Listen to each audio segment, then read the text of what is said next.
Good afternoon, everyone. Thank you for joining me today on this Facebook Live. My name is Tina Tuiolimotu, and I'm the Training Educational Outreach Specialist for Exceptional Family Member Program, EFMP. Today, we're going to be talking about early intervention, what it is, why it's important, and how EFMP families can access and navigate these services. Here are our learning objectives. We're going to define early intervention, identify developmental milestones, recognize the differences between IFSP and IEP, understand IDEA, and then learn about the resources that are available to you. So, what is early intervention? Early intervention, or EI, provides services and support for children from birth to the age of 3. And these children may have some type of developmental delays or disabilities. So the goal is simple. It's to help children reach important developmental milestones through therapies, coaching, and guidance for parents. Early intervention services are delivered in natural environments. So that would be in the home, in childcare, or out in the community. So what is developmental milestones? Now, these are milestones such as skills like walking, speaking, or social interactions. These are benchmarks to help families and providers recognize the child's growth. So there are 4 major areas: social, emotional, language and communication, cognitive, and movement or physical development. So an example of social and emotional would be your child smiling at a familiar person, playing peekaboo, showing affection, or playing alongside the other children. Language could be utilizing speech, right? So they can make sounds. They can utilize gestures like pointing at different objects, babbling. Maybe their first words would be mama or dada. So speaking in short phrases, or then continuing to add on to that spoken language. Cognitive is how children learn, explore, and understand the world. So that's when children are looking for a hidden object, sorting shapes and colors, and then simply playing pretend, something like that. Movement and physical development is kind of like their gross motor skills. So being able to roll around, crawl, walk, pick up small objects. And those are just different types of examples of what movement and physical development is. All right, so let's take a look at different developmental milestones side by side. So here you have a 12-month, 24 months, and 36 months. So at 12 months, your child should be sitting up with no help, being able to pull themselves to stand, utilize words like mama or dada, and then waving bye-bye or playing peekaboo. And then by the age of 24 months or 2 years old, they should be walking or even trying to run, using words like two-phrase words like more juice, pointing to objects, and then also being able to follow simple directions. Then by the age of 36 months or 3 years old, your children should be climbing, pedaling a tricycle, speaking in 3 to 4 word sentences, and then showing affection, and then being able to play with other children. Now, I also want you to keep in mind that every child is different. So these are just kind of some milestones or some benchmarks to kind of look at when your child hits a certain age. All right, so a quick question for those of you who are watching this video. If you can use the chat box to answer, what is your favorite milestone from your child or your children? So for me, I have 3 children, and my favorite milestone was the part when they're about 6 months and they start crawling. And then once they hit, well, a lot of all 3 of my children learned how to walk around 11 to 12 months. So that was one of my favorite milestones when they were young babies. So share what your favorite is in the chat box or the comment box. All right. So now that we're talking about early intervention, why does that even matter? All right, so I want you to think about it like this. Your child is like a sponge, right? They grow the fastest between birth and the age of 3. They're soaking up all of this information.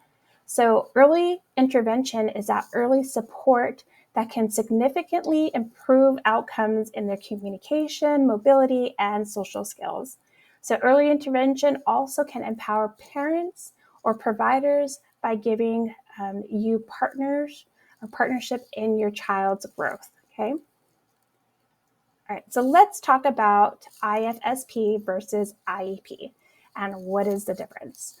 So IFSP stands for Individualized Family Service Plan, and that is for children between birth and 3 years old. And it is intended to support the whole family. And then it also provides information about the development of growth. So sometimes this may transition into an IEP, and sometimes it won't. Then you have an IEP, that's the Individualized Educational Plan, and this is typically for kids the ages of 3 up until 21. And it is intended to support children in more of a school or educational settings. And it's just to focus on learning in a classroom and participation. So when you think about IEPs and IFSPs, the key difference is the age and the focus and the service planning. So, question to you guys, have you ever been a part of an IFSP or an IEP meeting? So for me, my oldest, we actually had an IFSP for speech therapy, and we were able to meet with a speech and language pathologist at one of our local libraries to start improving that. And then my child was able to age out of that, didn't need the services anymore. And then my second child, he actually went to school and we learned that he had ADHD. So then we had an IEP set in place. So that's my experience. Maybe one of you guys have a type of experience that you want to share. You can go ahead and utilize the comment section. All right, so now let's talk about the Individuals with Disability Education Act, also known as IDEA. So this is a law that ensures services to children with disability throughout the whole nation. Okay, the main parts that I want to talk about is Part B and Part C. So Part B covers children ages 3 to 21, and the goal is to provide free, appropriate public education, or FAPE, and it is tailored to each child's needs. And then children are qualified once we recognize their disabilities that are affecting their learning. So services are delivered through an IEP and can include specialized instructions like therapies, speech or occupational therapy, and counseling. This is funded by the federal, and it goes from federal to state to your local school districts. Now, Part C is between the ages of childbirth and 3 years old. And this provides early intervention to support developmental or to prevent delays. And to be eligible, it depends on what that is, what type of diagnosis you have. And services are provided through an IFSP. And the support can include assessment, home visits, family training, and therapies for communication, motor skills, and social emotional growth. And then again, the funding for this comes from federal dollars to state. All right. Eligibility and referrals. Anyone can refer a child to early intervention. It could be either a parent, a doctor, or teacher. The evaluation is free under the IDEA, Part C. If your child is eligible, then your provider develops an IFSP. If they're not eligible, then your child could still be connected to other helpful resources. Now, if you like more information about early intervention, please feel free to reach out to your local EFMP office, or you can shoot me a Facebook message and I'll be happy to answer any questions. Now let's talk about some great resources. I'd like to first talk about EFMP legal support. We actually have our own attorney here on Camp Pendleton. Her name is Ms. Karen Taylor. All of her information is here on the screen. And Ms. Taylor can support our EFMP families with navigating legal and educational systems. She can provide IEP support, help with disability law, special needs trust, and landlord-tenant issues. I also wanted to add that if you have any type of legal issues, please reach out to her as soon as possible. Sometimes waiting can escalate issues to be worse.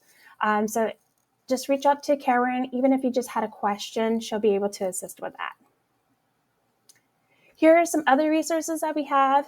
We have New Parent Support, which is a huge thing.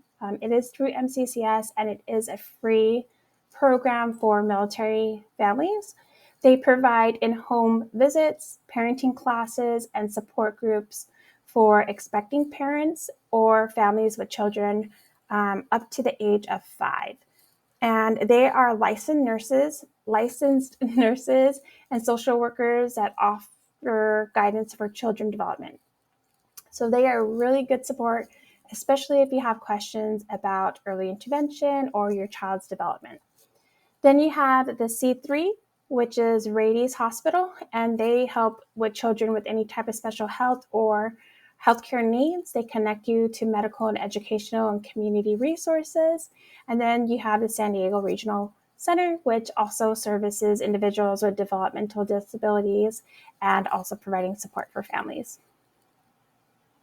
All right, so how can EFMP help? Well, we connect families with early intervention services on and off base. We can coordinate care with TRICARE and medical providers, and then we also provide case management and family advocacy. All right, so that concludes this Facebook Live. If you have any questions, please use the comment section, or if it's personal, send me an instant messenger message. And then also here is our contact information. We do have 4 offices here on Camp Pendleton. Any office, you can go down and ask any questions, or if you are already enrolled, you can reach out to your caseworker, reach out to me, or again, if you're not enrolled, reach out to these offices. I also have information for Mr. Dwayne Lockett, who is the Navy side EFMP. Our offices typically support the Marine Corps side. However, you can reach out to us and we can always point you in the right direction. Again, thank you so much for your time, and I hope you have a great day. Bye.